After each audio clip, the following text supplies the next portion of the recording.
अस्सलाम वालेकुम फ्रेंड्स, आप देख रहे हैं हमारा यूट्यूब चैनल अलमक्का टेक एंड बिजनेस हब और मैं हूं उस्मान हुसैन। तो दोस्तों, एक्सचेंजेस के ऊपर हैकिंग का हमला यहां पर रुक नहीं पा रहा। तो हमें ऐसे में क्या करना होगा, क्योंकि ये खबर हमें उस दिन मौसूल हो रही है जब यहाँ पर जो कम्युनिटी है वो बहुत तसल्ली से आराम से रेस्ट कर रही है, क्योंकि हम रमज़ान का यहाँ पर पहला रोज़ा देख रहे हैं।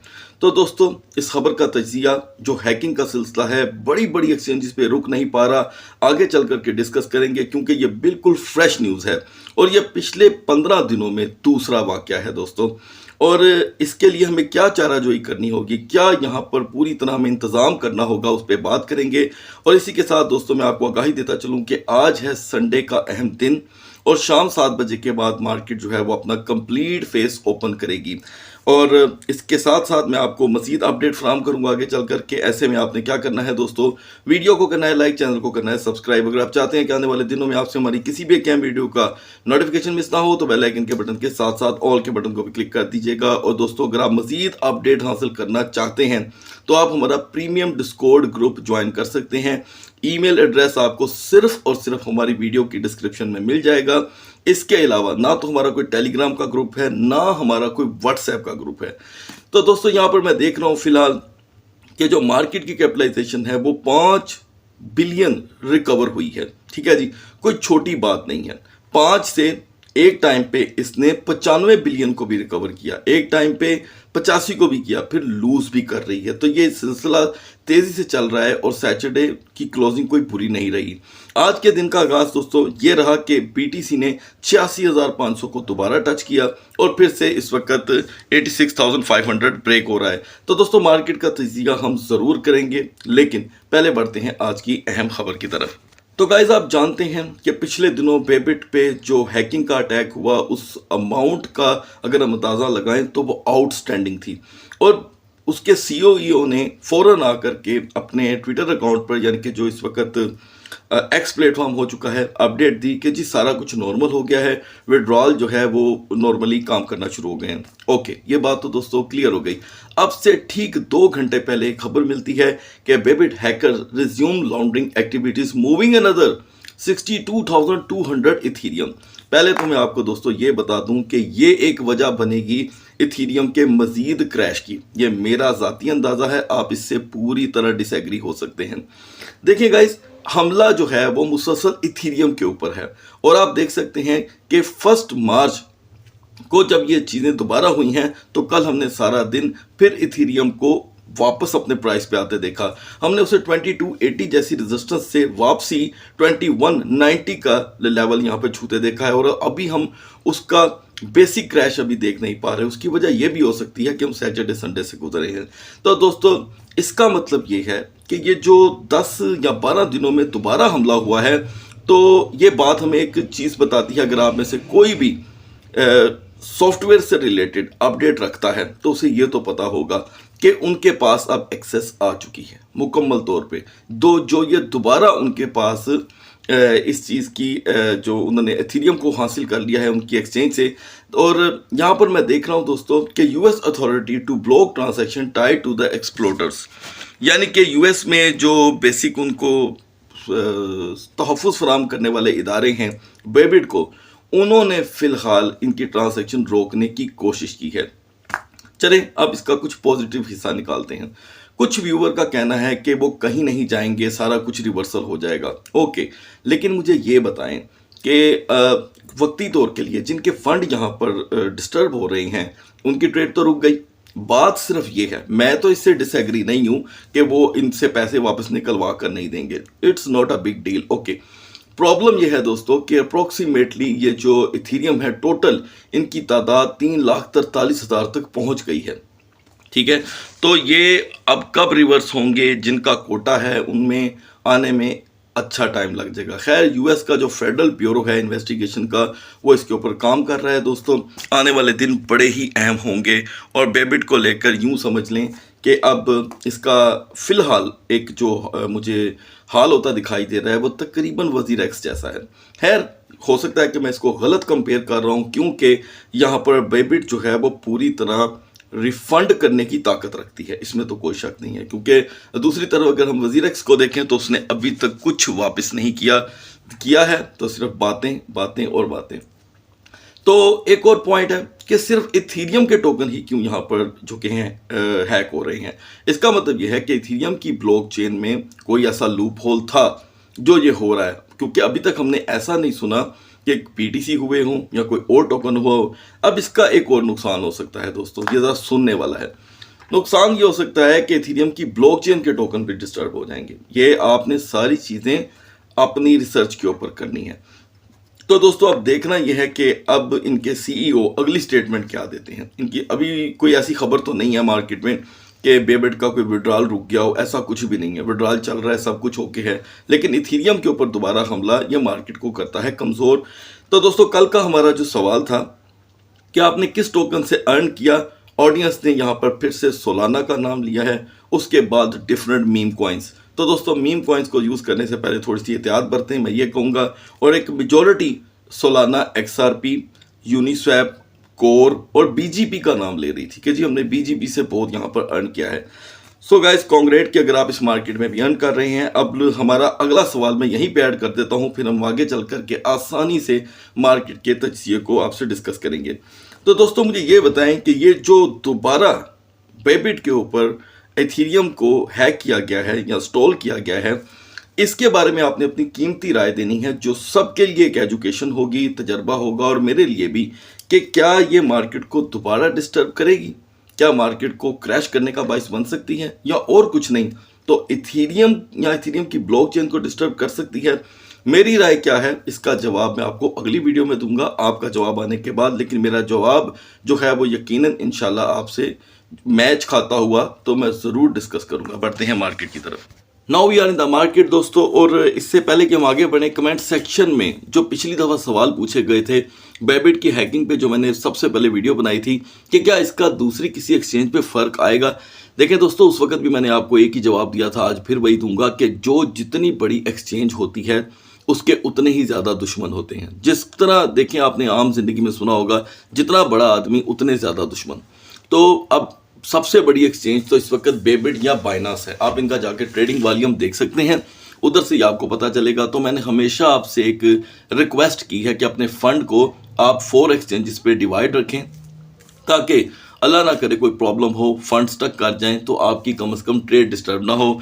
मैं ये तकरीबन ये बात 3.5-4 साल से कह रहा हूँ, क्योंकि जब एम्प्टी गोक्स का वाक़या हुआ था तो उसके बाद जब हमने अपडेट शेयर करनी शुरू की तो तब भी मेरे यही अल्फाज थे। सो गाइस नाउ मार्केट, बिटकॉइन और इथीरियम को दोस्तों लास्ट में डिस्कस करेंगे। अपना टाइम शेयर कर जो है वो सेव करते हैं, क्योंकि मैंने स्टार्ट में आपके साथ एक बड़ी न्यूज़ शेयर की है। तो BTC इथीरियम की सारी कवरेज लास्ट में होगी। नाउ XRP दोस्तों, XRP की हमारी जो नई सपोर्ट थी वो थी 2.10। XRP ने हमें यहाँ पर जो लो प्रोवाइड किया है वो है 2.13 का, हाई रहा 2.29 का। तो मैं उम्मीद करता हूँ कि अब की बार आपने XRP को ज़रूर यूज़ किया होगा।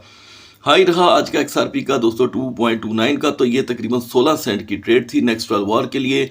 मैं देख रहा हूँ कि XRP का वॉल्यूम थोड़ा सा बड़ा है, तो नेक्स्ट 12 आवर के लिए 2.18 से आप इसकी सपोर्ट को यूटिलाइज कर सकते हैं। Max resistance 2.32। नाउ BNB की दोस्तों हमारी मेजर सपोर्ट थी 600 की, और आपको बताया गया था कि अगर ये ब्रेक होगी तो 3 to 5 का हम लो देखेंगे, लिहाजा इसने 600 को प्रोटेक्ट किया है पूरे 12 घंटों में।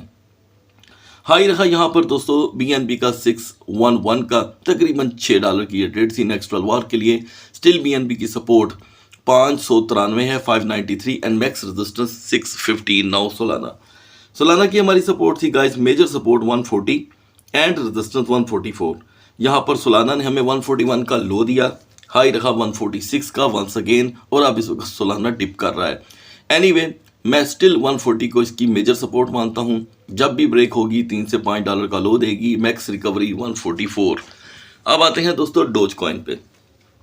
डोज कॉइन ने इस पूरे सेशन में दोस्तों अपनी 0.2170 की रेजिस्टेंस को तो यहाँ पर कर लिया है कामयाब, लेकिन मजीद पंप नहीं कर सका। तो इसकी ये वीकनेस हमारे सामने शो होती है।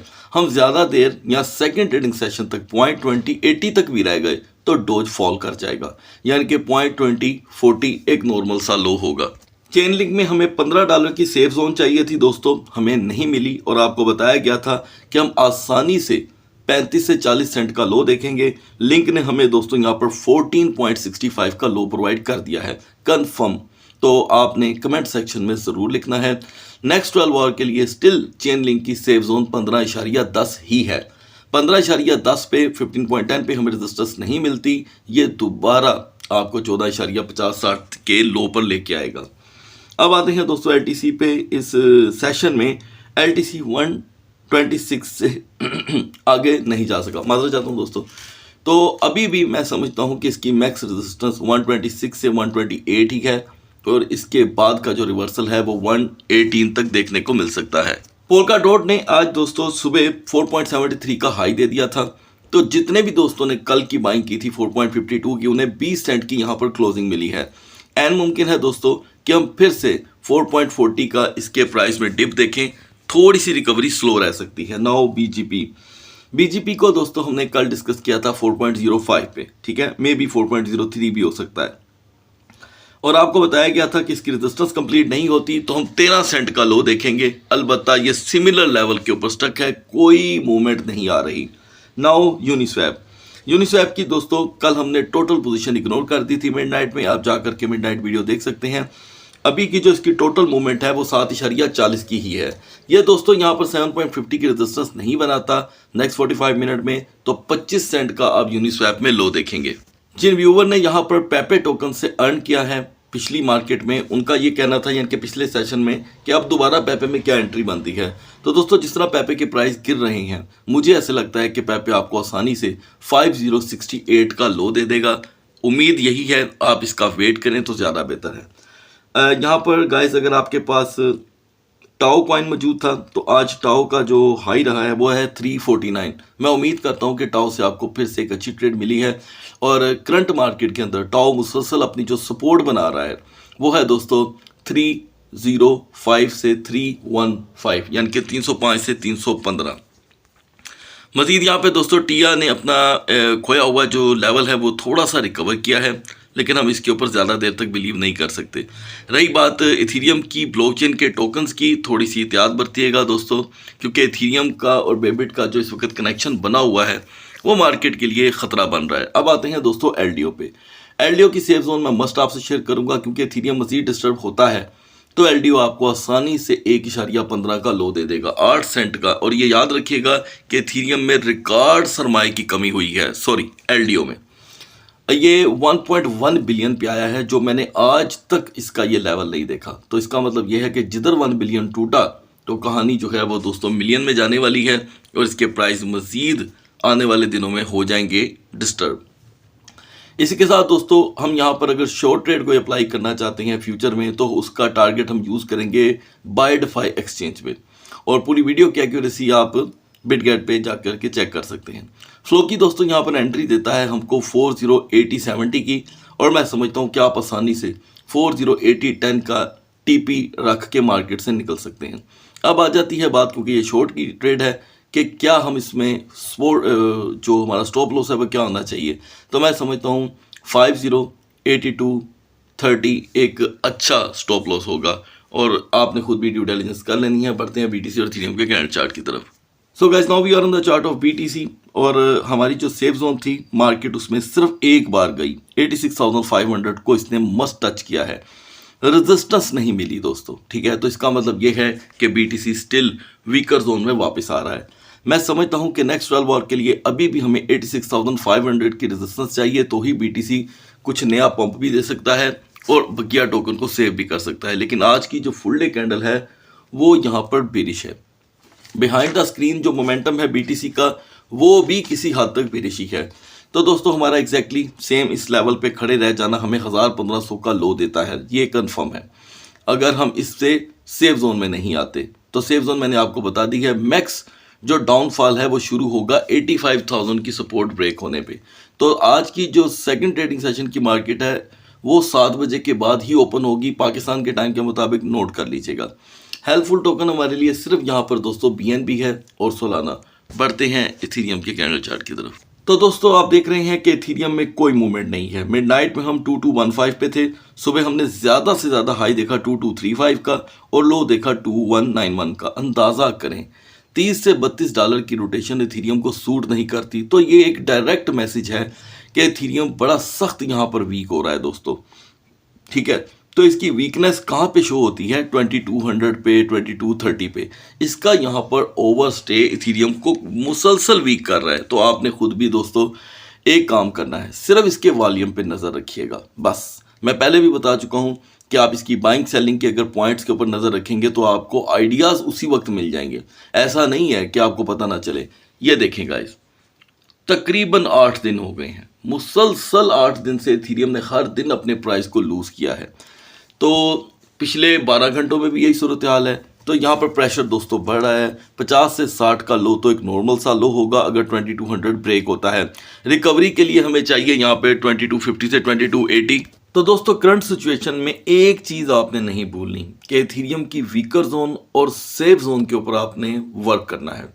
मैं बार बार आपको इसलिए बता रहा हूँ कि ओवरस्टे एक ही लेवल का और 2200 जैसे वीकर लेवल का यहाँ पे इथेरियम को कर रहा है कमज़ोर। और याद रखिएगा, माजी की हिस्ट्री हमें एक बात बताती है। और मैनिपुलेटर्स जो होते हैं ये क्या करते हैं कि किसी भी एक टोकन के बारे में अगर नेगेटिव खबर सुनते हैं तो उतने उसके प्राइस टूटने नहीं होते जितने तोड़ दिए जाते हैं। तो जिस तरह बार बार इथेरियम के ऊपर गलत बातें आ रही हैं बार बार, या मान ले सेल्फ क्रिएटेड हैं, जो भी है, जो भी आप समझते हैं, इथेरियम के प्राइस एक बड़ा डिप लगा सकते हैं, ऐसा मुझे लग रहा है दोस्तों। प्लीज़ आप भी वर्क कर लीजिएगा। सो गाइस, अभी हम इथेरियम की ब्लॉकचेन से रिलेटेड कोई डिस्कस नहीं करेंगे क्योंकि जब तक कोई पॉजिटिव न्यूज़ नहीं आती तब तक ये सूरत हाल रह सकती है। एनीवे, माजी में बड़े से बड़े टोकन ने हर तरह की तनकीद बर्दाश्त की है। मुझे उम्मीद है कि इथेरियम भी इसे कर लेगा। अगली वीडियो तक अल्लाह हाफिज़।